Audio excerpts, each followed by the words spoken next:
Hi! எங்கள் வீட்டோட காலை நேரம் பார்க்கலாமா? இன்றைக்கி ஆப்பம். நேத்தியே மாவுலாம் அரைச்சி வச்சுருந்தேன். சாதம் போட்டு அரைக்கிறதால நைட்டுக்கெலாம் சேர்த்தி அரைக்க முடியல. அதனால ஒரே ஒரு வேலைக்கு மட்டும்தான்.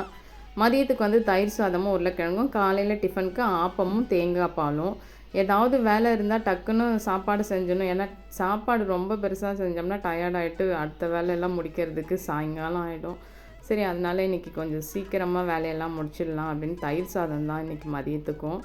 ஆப்பம் சூப்பராக வந்துருந்துச்சு. காலையில் அந்த ஆப்பம், தேங்காய் பால் சாப்பிட்றதெல்லாம் எங்கள் வீட்டில் ரொம்ப லைக் பண்ணுவாங்க. அதனால் வாரத்தில் ஒரு தடவையாவது இந்த ஆப்பம் வந்துடும். அப்போ தான் கரெக்டாக இருக்க மாதிரி இருக்கும். டிஃபனும் கரெக்டாக இருக்க மாதிரி வரும்.